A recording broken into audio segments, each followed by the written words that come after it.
Hello viewers, welcome to Vinmo news. నేను మీ వేణు.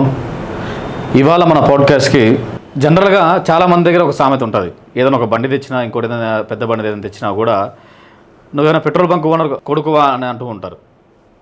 అలాంటి పెట్రోల్ బంక్ ఓనర్తో ఇవాళ మనం ఉన్నాం. అంతేకాకుండా నాకు బాగా పరిచయం అన్న నరేష్ అని చెప్పేసి. వెల్కమ్ టు విన్మో న్యూస్ అన్న. Thank you Venu.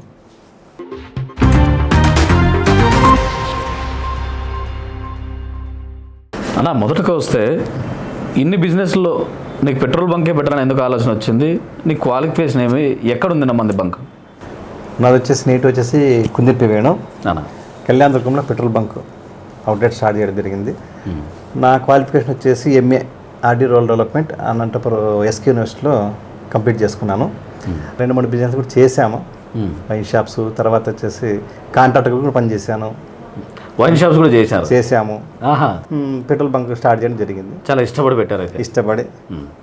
ఇష్టమైంది కాబట్టి కష్టపడి తెచ్చుకున్నాం, సాధించుకున్నాం. అన్న, పెట్రోల్ బంక్ పెట్టాలంటే మామూలుగా ఆ కంపెనీ నుంచి అప్రూవల్తో పాటు లోకల్గా ఇంకేమేమి సర్టిఫికేట్స్ తీసుకోవాల్సింది వస్తుంది? ల్యాండ్ డాక్యుమెంట్స్ చూసిన తర్వాత మన ల్యాండ్ కన్వర్షన్ ఉంటుంది. తర్వాత లోకల్ ఎంఆర్ఓ గారితో కానీ, ఆర్ఐ గారితో, సర్వేర్తో కానీ వీళ్ళతో మనము నో అబ్జెక్షన్ సర్టిఫికేట్ తీసుకోవాల్సి వస్తుంది. తర్వాత ఆర్డీఓతోను, ఫైర్ స్టేషన్ వాళ్ళతో మనం నోటీస్ తీసుకోవాల్సి వస్తుంది. కలెక్టర్ ఆఫీస్తో కూడా తీసుకోవాల్సి వస్తుంది. ఫైర్ స్టేషన్ వాళ్ళతో కూడా తీసుకోవాల్సి వస్తుంది. వీళ్ళందరితోనే ఎన్ఓసి కంపల్సరీ అవసరం.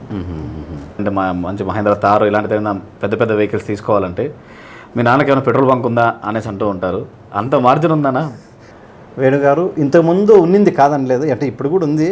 But VAT etcetera taxes including competition ఎక్కువైపోయింది, హెవీ కాంపిటీషన్. ఒకప్పుడు 1993లో మన పెట్రోల్ ప్రైస్ వచ్చేసి 12 రూపీస్ 23 పైస్ ఉండింది. కానీ ఇప్పుడు 2015కి 109.47 పైస్ ఉంది. అంటే పైసెస్ వచ్చేసి డిస్టెన్స్ బట్టి వస్తుంది.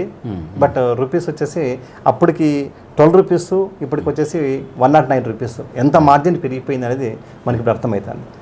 అదేవిధంగా కాస్ట్ పెరిగిపోయింది. కస్టమర్లకి అవసరము నిత్యావసర వస్తువుల్లో ఇది కూడా ఒకటి అయిపోయింది. 92తో కంపేర్ చేస్తే అప్పుడు వెహికల్స్ తక్కువ ఉండింది, అప్పుడు ఆ ప్రైస్ సరిపోయేది.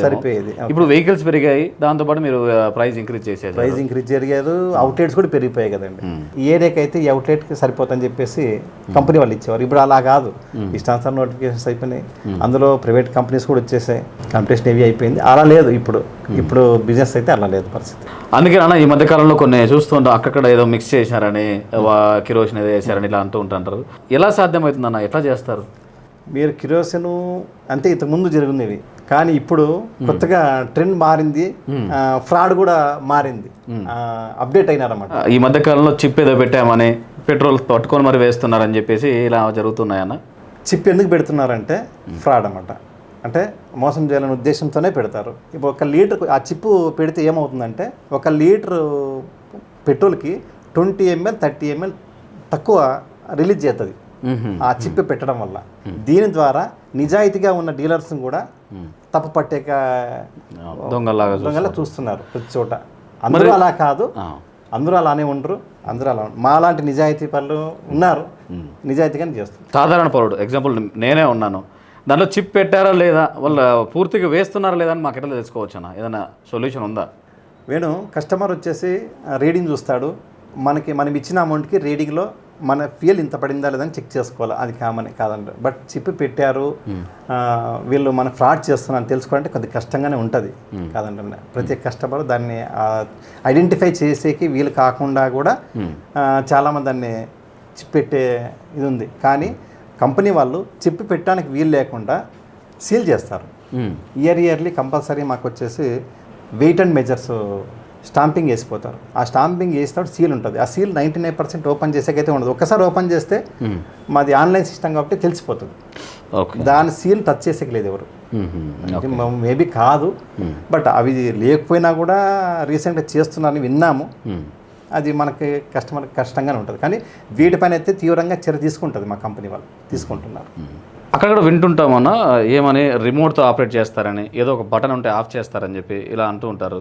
అది నిజంగా సాధ్యమేనా? మనిషిని బట్టి కూడా అట్లా చేస్తారా? సాధ్యమే వేణు. కస్టమర్ వచ్చాడు, 1 లీటర్ వాటర్ బాటిల్ తెచ్చాడు. 1 లీటర్ వాటర్ బాటిల్కి 20 ml తక్కువ వస్తే ఏ కస్టమర్ గుర్తుపడతాడు. అవును. అలా అని ఒకే పంపులో 2 నాజల్స్ ఉంటాయి. ఒకటి కరెక్ట్ ఉన్న నాజల్ దగ్గర తీసుకెళ్తాడు. 2 వీలర్లోకి వేసుకున్నాం అనుకో, ఎంత ఫ్యూయల్ తక్కువ వచ్చిందో మనం చెప్పలేము. అవును, చెప్పలేము. అదే బాటిల్కి వేసుకున్నాకో చెప్పగలుగుతాడు. అందుకనే తెలివిగా కొంతమంది బాటిల్ తీసుకొచ్చినప్పుడు అవతల నాజిల్ వేస్తారు, వెహికల్ తీసుకొచ్చినప్పుడు యువత నాజిల్ వేసే కూడా జరుగుతూ ఉన్నాయి, చూస్తున్నాం ఇప్పుడు. అందులో ఇంకోటి ఏమంటే ప్రతి ఒక్కరు ఇప్పుడు అప్డేటెడ్ అండి. టోటల్ యూట్యూబ్లో చూస్తున్నాము, టీవీలో చూస్తున్నాము, పేపర్లో చూస్తున్నాం. చాలా ఇప్పుడు కూడా కస్టమర్స్ ఏం అంత ఇదిగా ఏం లేరండి. అన్న, పెట్రోల్ బంకుల్లో ప్రైస్తో పాటు కింద డెన్సిటీ అనేది ఉంటుంది కదా, అది అంటే ఏం నా ఇంతకు దాని గురించి ఒకసారి మీరు ఎక్స్ప్లెయిన్ చేయండి. డెన్సిటీ అనేది పెట్రోల్ కానీ డీజిల్ కానీ ప్యూరిఫైడా కాదా అని మనము తెలుసుకోవడానికి ఇది కూడా ఒక కారణంగా తీసుకోవచ్చు. వేణు, పెట్రోల్ వచ్చేసి 720 to 780 మధ్య ఉంటే ప్యూర్, డీజిల్ వచ్చేసి 820 to 860 మధ్య ఉంటే ప్యూర్ అని చెప్పేసి మనము కస్టమర్ తెలుసుకోవాలి. దానికన్నా తక్కువ ఉంటే ప్యూరిఫై కాదని, ప్యూర్ కాదు ఎక్కడో మిక్స్ అయింది అన్న. మీకు మార్జిన్ అంటే 1 లీటర్ కింద ఉంటుందా లేకపోతే మంత్లీ ఉంటుందా, ఎలా ఉంటుంది? లీటర్ పెట్రోల్ వచ్చేసి 4.16 పైసా మార్జిన్ ఉంటుంది. డీజిల్ కమిషన్ అంటారు దాన్ని. డీజిల్ వచ్చేసేసి 2.82 పైసా కమిషన్ ఉంటుంది. సో 1 లీటర్ పెట్రోల్ అమ్మితే 4.2 పైసలు, 4 రూపాయలు 2 పైసలు. అదే డీజిల్ అమ్మితే 2 రూపాయల చిల్లర వస్తుంది. ఇది మీకు వచ్చే కమిషన్. ఎస్ వేణు, ఇంతకుముందు తగ్గించింది అంటే ఇంత ఉండలేదు, రీసెంట్గానే పెంచడం జరిగింది. అవునా? అలా అన్న మన వాళ్ళు కొంచెం కంట్రోల్ అయితే బాగుంటుంది అన్న. పెట్రోల్ బంకులో కొన్నిసార్లు అబ్జర్వ్ చేస్తే గన్ అనేది పట్టుకొని వదిలినా కూడా రీడింగ్ ఏమో పరిగెత్తా ఉంటుంది. ఫ్యూయల్ రాదు కదా పట్టుకుంటే ఎలా? ఫ్యూయల్ మనం ఒకసారి ఫీడ్ చేసిన తర్వాత ఒక 100 రూపీస్ పెట్రోల్ అనుకోండి, 110 రూపీస్ అనుకోండి, 110 రూపీస్ ఫీడ్ చేసిన తర్వాత మనం గన్ను పట్టుకొని అది అంటే మనం ప్రెస్ చేసిన తర్వాత ఫ్యూయల్ రిలీజ్ అవుతుంది, రీడింగ్ తిరుగుతుంది. అంతేగాని అది రిలీజ్ చేసిన తర్వాత రీడింగ్ తిరగదు 100%. అది ఇంకోటి మీ డౌట్ ఏమంటే లాక్ చేస్తారు, ఏది గన్ను పెట్టేసి లాక్ చేస్తారు. ఆ లాక్ చేయడం ఎందుకంటే కొంతమంది పెద్ద వెహికల్స్కి వచ్చేసేసి ఫుల్ ట్యాంక్ చేయమంటారు. ఫుల్ ట్యాంక్ అంటే పెద్ద బండి వచ్చేసి దాదాపు 40 లీటర్స్ 100 లీటర్స్ వాళ్ళు చెప్పిన తర్వాత మనం పంపులో ఫీడ్ చేసేసి గన్ను పట్టుకొని పంప్ బాయ్స్ పట్టుకొని ఉండలేక దాన్ని లాక్ చేసేస్తారు. మనం ఇంత ఫీడ్ చేస్తే అది ఫీడింగ్ అయిపోతుంది. ఫుల్ ట్యాంక్ పెట్టిన తర్వాత సెన్సార్ సిస్టమ్ ఉంటుంది గన్నుకి. ఫ్యూయల్ ఫుల్ అయిపోయిన తర్వాత, ట్యాంకులో ఫుల్ అయిన తర్వాత గన్నుకి తగిలిన వెంటనే ఆటోమేటిక్గా గన్ ఆఫ్ అయిపోతుంది. సెన్సార్ సిస్టమ్ ఉంటుంది. ఓకే. పంప్ బాయ్స్ అంటే గుర్తొచ్చింది. పాపం సమ్మర్లో అయితేనేమి, దాదాపు నైట్ టైం అయితేనేమి చాలా ఇబ్బంది పడుతూ చేస్తూ ఉంటారు. వాళ్ళ శాలరీస్ ఎలా ఉంటాయి? శాలరీస్ అవుట్లెట్స్ బట్టి అంటే అక్కడ బిజినెస్ బట్టి ఉంటుంది. ఇప్పుడు పంప్ బాయ్స్ వచ్చేసి 6 hours వన్స్ 12 hours షిఫ్టింగ్ అంటారు, 20 hours షిఫ్టింగ్ అంటారు. వాళ్ళకి ఇచ్చే శాలరీ ఎంత ఉంటుంది? శాలరీ అది చెప్తున్నా కదా, బిజినెస్ బట్టి ఉంటుంది, అవుట్లెట్స్ అంటే టర్న్ ఓవర్ బట్టి ఉంటుంది. కొన్ని చోట్ల 20,000, 15,000, 8,000. 8,000 అనేది పాపం చాలా తక్కువ అమౌంట్, చాలా చిన్న అమౌంట్. అంటే డే బై డే ఉంటుంది. అంటే మంత్లీ 30 days 15 days వాళ్ళు డ్యూటీ చేస్తారు. ఓకే. 15 daysకి ఆ శాలరీ. ఇంతకుముందు పెట్రోల్ బంక్ ఎక్కడో ఒకటి చూసేవాళ్ళం. ఇప్పుడు ఒక చోట పెట్రోల్ బంక్ ఉందంటే ఆపోజిట్ ఇంకొక కంపెనీ, ఇంకొక పెట్రోల్ బంక్ వస్తూ ఉంది. దీనివల్ల మీకు ఎలాంటి నష్టం జరుగుతుంది? ఇంతకుముందు ఏముండదంటే సర్వే చేసి ఈ ఏరియాలో ఈ పొటెన్షియల్కి ఈ బంక్ సరిపోతుంది, ఈ అవుట్లెట్ సరిపోతుంది. ఇప్పుడు ఏమైపోయిందంటే కాంపిటీషన్ ఎక్కువైపోయింది. అదే 2 అవుట్లెట్స్ ఇక్కడ పెట్టానుకో 2,50,000 2,50,000 పంచుకోవాల్సి వస్తుంది తప్ప అంతకు మించి ఏం లేదు, జరిగేది ఏం లేదు. అంటే వెహికల్స్ కూడా పెరుగుతాయి కాదనడం లేదు, వెహికల్స్ పెరుగుతాయి రోజుకి, అవుట్లెట్స్ పెరుగుతున్నాయి కదా. అవును. ఇది చాలామందికి తెలియదండి. పెట్రోల్ బంకుల్లో వాష్రూమ్స్ని ఎవరైనా కూడా పెట్రోల్ వేయించుకోవాల్సిన అవసరం లేదు, ఎవరైనా యూజ్ చేసుకోవచ్చు. దీన్ని పెట్రోల్ బంక్ ఓనర్లు చాలా వరకు కొంతమంది అబ్జెక్ట్ చేస్తారని విన్నాను. చేస్తే మీకేమైనా ఇబ్బందిగా ఉంటుందా? కస్టమర్స్ కోసమే టాయిలెట్స్ కానీ, ఫ్రీ హెయిర్ కానీ, నీట్నెస్ కానీ ఎక్సెట్రా సర్వీసెస్ మేము ఇస్తాం. ఎందుకంటే కస్టమర్స్ కోసమే, కస్టమర్సే మా దేవుళ్ళు, వాళ్ళు వస్తేనే మాకు 100%. ఒకవేళ ఇఫ్ ఇన్ కేస్ యూజ్ చేసుకొని ఇవ్వలేదు అంటే మీ మీద ఏమైనా యాక్షన్ తీసుకుంటారా? యూజ్ చేసుకొనివ్వడం లేదంటే మా ఎస్ఓ గారికి కానీ కంప్లైంట్ చేయొచ్చు. చేస్తే కంపల్సరీ డీలర్ పైన చర్య తీసుకుంటారు. సో చూశారు కదండి, మీకు ఎప్పుడైనా ఏదైనా ఎమర్జెన్సీ టైంలో వాష్రూమ్స్ ఏదైనా లేడీస్ ఉంటారు, ఏదైనా యూజ్ చేసుకోవాలనుకుంటే మీరు ₹1 కూడా పే చేయాల్సిన అవసరం లేదు, ఫ్యూయల్ కొట్టిల్సిన అవసరం కూడా లేదు. మీకు మనందరికీ కూడా రైట్ ఉంది, మనం అందరూ యూజ్ చేసుకోవచ్చు దాన్ని.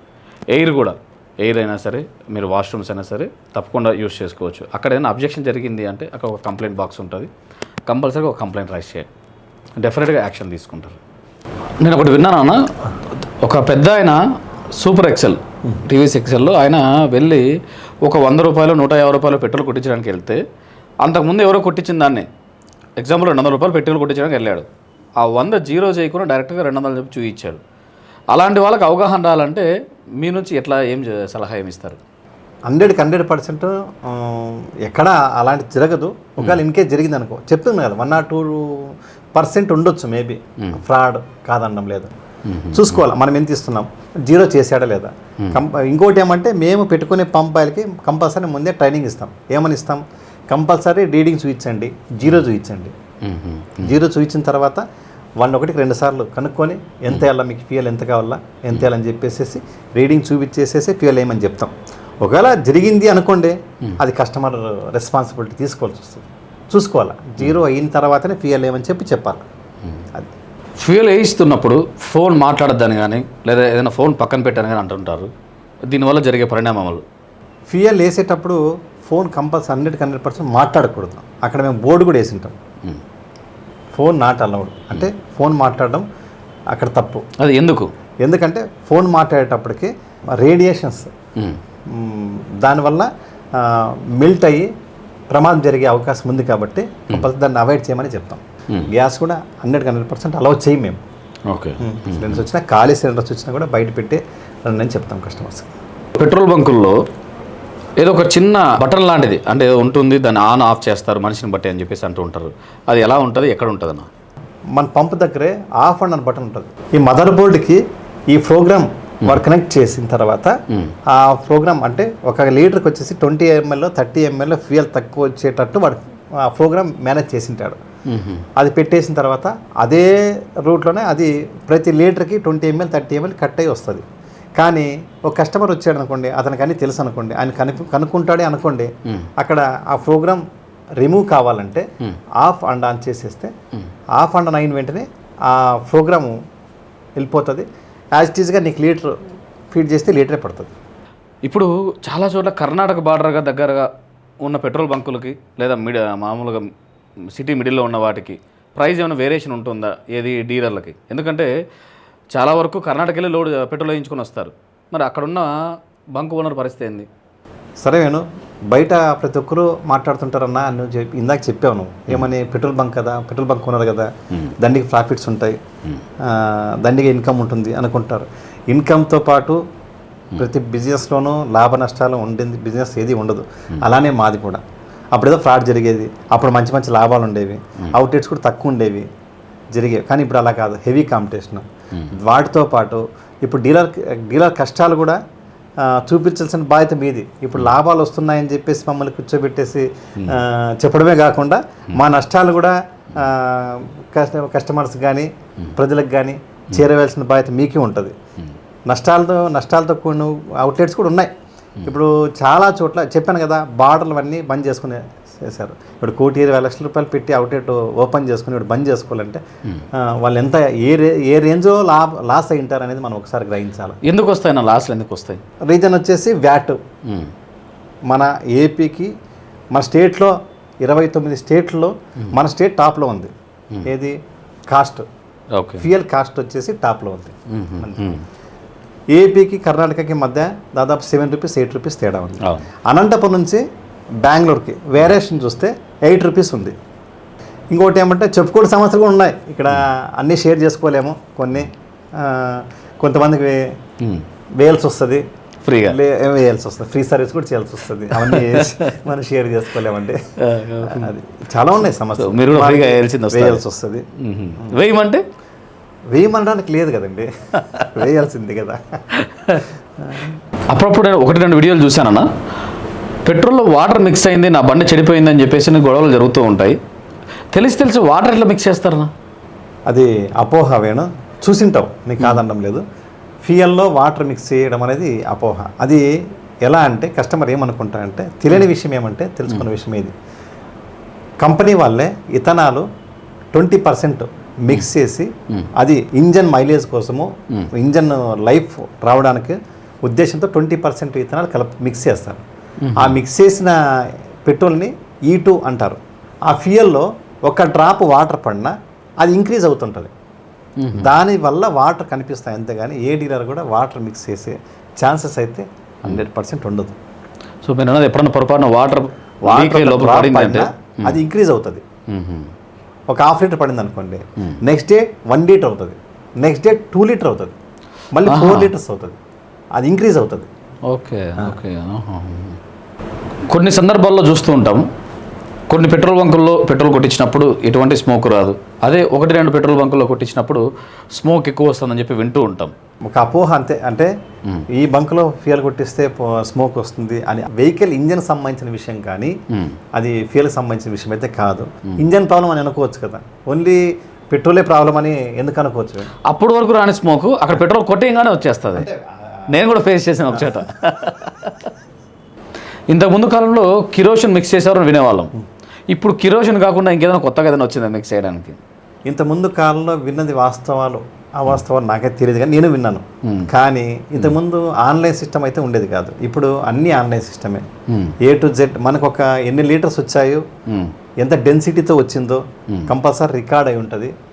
ఆన్లైన్ సిస్టమ్ అంటే ఇక్కడ మనకి ఫ్యూయల్ ఎంత ఉంది, ఎంత సేల్ అయింది ఈరోజు అని చెప్పేసి హెడ్ ఆఫీస్ చూసుకునే ఫెసిలిటీస్ ఉన్నాయి. 1 లీటర్ మనం ఏదన్నా మీరు అన్నట్టుగా ఏది మిక్స్ చేసినా కూడా కంపేర్ చేసుకొని డే బై డే ప్రతిరోజు రికార్డ్ మేము మెయింటైన్ చేయాల్సి వస్తుంది. డిఎస్ఆర్ ఉంటుంది, డెన్సిటీ ఉంటుంది, కంపల్సరీ. మీ రిపోర్ట్స్ కూడా చెక్ చేస్తాం? కంపల్సరీ రిపోర్ట్స్ కంపల్సరీ ఉండాల్సి. పోలండి, అలా అన్నా కొంచెం కంట్రోల్ అవుతుంది. ఒక పెట్రోల్ బంక్ని అన్ఎక్స్పెక్టెడ్గా తనిఖీ చేయడానికి రైట్స్ ఎవరెవరికి ఉంటాయన్న? తనిఖీ చేయడానికి ఒక ఎంఆర్ఓకే అథారిటీ ఉంటుంది. తర్వాత మా సేల్స్ ఆఫీసర్ గారు compulsory 15 days once, 1 month compulsory వస్తాడు. 3 months వన్స్ కంపల్సరీ ఐవైఎస్ఎల్ ధృవ ఇన్స్పెక్షన్ అని చెప్పేసి కంపల్సరీ వస్తారు. యూనిఫామ్ కానీ, రికార్డ్స్ కానీ, నీట్నెస్ కానీ, ఫ్రీ హెయిర్ కానీ, మనం ఇచ్చే సర్వీసెస్ కానీ ఏదైనా లోపం ఉందా అని చెప్పి చెక్ చేస్తారు. ఒకవేళ అలాంటివి ఏమైనా ఉన్నా కూడా వాటిపైన చర్య తీసుకుంటారు. ఈ మధ్యకాలంలో ఈవీ రంగంలో ఎక్కువగా దూసుకొస్తున్నాయి. 4-wheeler అయితే 2-wheeler అయితే ఎక్కువ సేల్ అవుతున్నాయి. ఇవి మరింత ఎక్కువ అయితే పెట్రోల్ బంక్ ఓనర్గా మీకు ఎలా ఉంటుందండి? అప్పుడు ఏముంది వేణు, అది కూడా మంచిదే కదా, పొల్యూషన్ తగ్గుతుంది. అవును, కరెక్టే. కానీ మీరు అనేది కూడా పాయింట్ కరెక్టే. మీరు నష్టపోతారు కదా, మీ పరిస్థితి ఏమేమి కదా. రాబో కాలంలో ఛార్జింగ్ పాయింట్స్ మాకే, అంటే ఇప్పుడున్న అవుట్లెట్స్లోనే విత్ ఛార్జింగ్ పాయింట్స్ కూడా పెట్టిస్తాము, మీకే ప్రొవైడ్ చేస్తామని చెప్పేసి చెప్తున్నారు. మరి వస్తే మరీ మంచిదే కదా. చాలా మంచిదే, ఎందుకంటే ఇద్దరికి న్యాయం చేసినట్టు. అవును అవును. మరి ఇప్పటికే చాలా రోజులుగా వింటున్నాం ప్రతి పెట్రోల్ బంకులోనూ ఛార్జింగ్ స్టేషన్స్ పెట్టాలని చెప్పేసి అని. ఇంకా చాలా వరకు రూరల్లో వచ్చేపాటికి చాలా వరకు ఇంకా చూడట్లేదు మనం ఛార్జింగ్ స్టేషన్. ఎక్కడ డిలే అవుతుందంటారు? ఇప్పుడు ఇంప్రూవ్మెంట్ అయిన ఏరియాస్లో ఆల్రెడీ వస్తున్నాయి, మీరు చెప్పినట్టుగా వస్తూ ఉన్నాయి, కాదనడం లేదు. బట్ ఇంకో ఇంప్రూవ్ కావాలా, వీటిపైన సబ్సిడీస్ కానీ జనాలకి అవగాహన కల్పించాలా. దీన్ని వాడితే ఎలా ఉంటుంది, ఇది వాడితే ఎలా ఉంటుంది చెప్పేసి అవగాహన కల్పించాలా. సబ్సిడీస్ కూడా చెప్తున్నారు, మళ్ళీ రిజిస్ట్రేషన్స్ కూడా ఫ్రీ అంటున్నారు, తర్వాత ట్యాక్సెస్ అనేది లేవంటున్నారు. ఇలాంటివన్నీ అవగాహన కల్పిస్తే ఇంకా ఇంప్రూవ్మెంట్ అవుతుంది, తొందరగా అప్డేట్ అవుతారు, తీసుకుంటారు. అయిన తర్వాత మాకు ఇచ్చే ఛాన్సెస్ అయితే ఉంది, కాదనడం లేదు. బట్ ఇప్పుడే తీసుకోవడం మేము లాస్ అవుతాం కదా. మంచి ఇన్కమ్ వచ్చేది ఏమైనా ఉన్నాయి అంటే, ఒకటి నేను విన్న దాంట్లో వైన్ షాపు, నెక్స్ట్ మెడికల్లో, దాని తర్వాత పెట్రోల్ బంకులు. మీరు దాదాపు ఒక 3 years 4 years అవుతాం పెట్రోల్ బంక్ రన్ చేస్తూ. 5 years. ఈ 5 yearsలో ఎన్ని కోట్లు ఎక్కేసారన్నా? చెప్పాను కదా వేణు, కోట్లు సంపాదించిన విషయం పక్క పెడితే వేణు, బంద్ చేసుకోకపోతే చాలా అనిపిస్తుంది. ఎందుకంటే బార్డర్ ఏరియాలో ఉన్నాం కాబట్టి చాలా బిజినెస్ చాలా కష్టంగానే జరుపుతున్నాం. ఇప్పుడు అదర్ కంట్రీస్లో చూస్తూ ఉంటాం, పెట్రోల్ వాళ్ళే అమౌంట్ స్కాన్ చేసి పే చేసేసి వాళ్ళే వేసుకొని వెళ్తూ ఉంటారు. అలా మన ఏరియాలో కూడా అలా పెడితే ఈ సమస్య తగ్గిపోతుంది కదా. కరెక్టే వేణు మీరు చెప్పింది. రూరల్ ఏరియాస్ అంత అవేర్నెస్ రాలేదు ఇంకా. మేబీ ఒకవేళ వచ్చి మీరు చెప్పినట్టుగా సెల్ఫ్ వస్తే మరీ మంచిదే, మాకు కూడా మంచిదే కదా. పిల్లలకి శాలరీస్ తగ్గుతాయి, మాకు కూడా ఈజీ అవుతుంది. తొందరగా రావాలనే కోరుకున్నాం. మా కోసం ఇంత మీ టైం కేటాయించినందుకు మరొకసారి విన్మోనస్ తరపున థ్యాంక్ యూ సో మచ్ అన్న. Okay Venu, thank you Venu. అదేవిధంగా మీరు మమ్మల్ని ఇక్కడికి పిలిపించి మా సాధక బాధకాలన్నీ ప్రజలకు తెలియజేసినందుకు మీకు తర్వాత విన్వో న్యూస్కు మరీ థ్యాంక్స్ తెలియజేసుకుంటాం.